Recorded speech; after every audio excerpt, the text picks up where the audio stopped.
start with a question. How many here have ever had a pet? Ever? About half. So half of you recognize already what a joy they are in your family. They truly are part of your family, and the rest, trust me, they're part of your family. What I want to do today is give you some data that I think is going to be fairly surprising, and then give you some information that says, what can I do? Answers the question, what can I do? By way of background, I was raised with animals. I'm raised with cats, with dogs.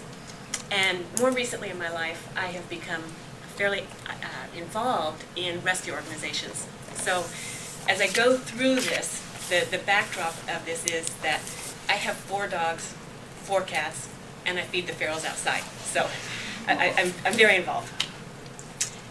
Some of the data first.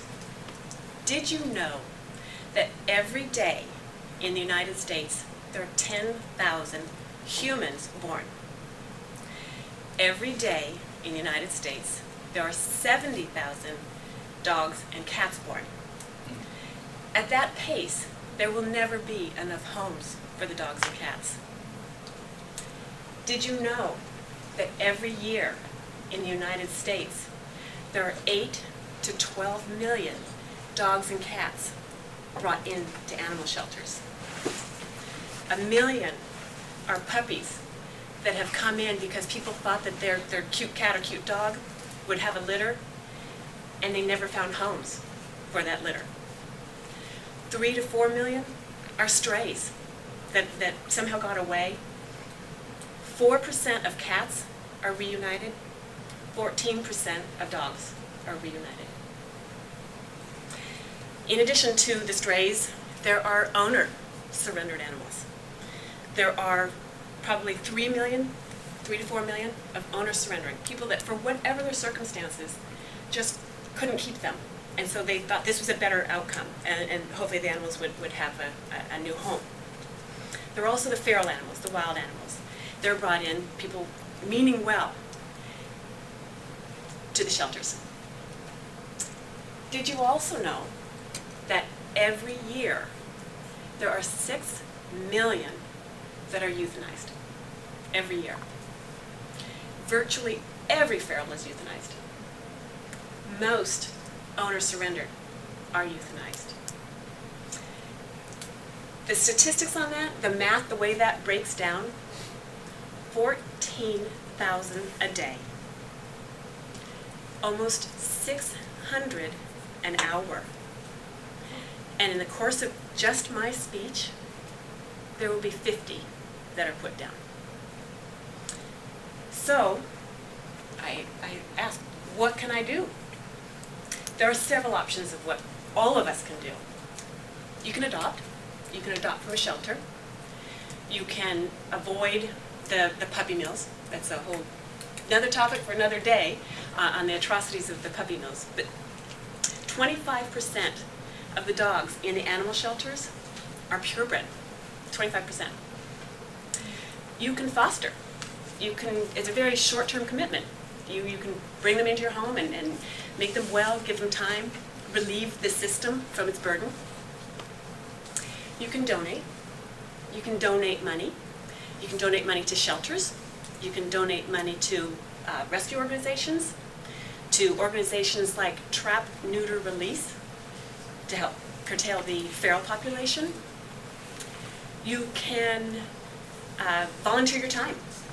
You can volunteer your time. That's free. The number one thing that you can do to curb this population growth, this rate, is spay. That's the number one thing you can do. Not only is spaying helpful in curbing the population growth, it's also better for your animal. It's healthier. So there are a number of reasons why people don't spay. It's too expensive. Some of these are great. It's too expensive. It is going to alter the personality of my pet. I love my pet, and when this pet dies, I want an heir to carry on this pet. The animals get fat and lazy when you spay them. Truthfully, A, It is not that expensive.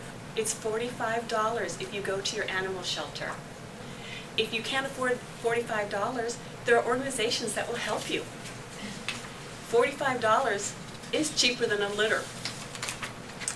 B, the personality is dictated by how you treat your animal, the love and compassion that you use with your animal, not whether it's spayed or neutered.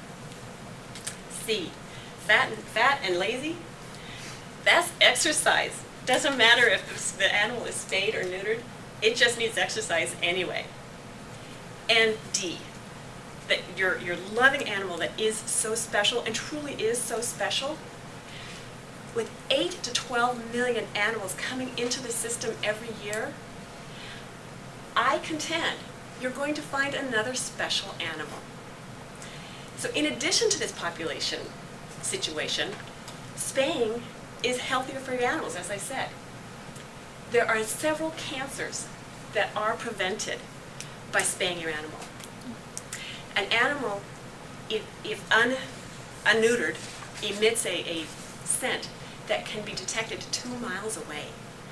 And the male animals are going to do everything in their power to get to the animal in heat, and that risks their life.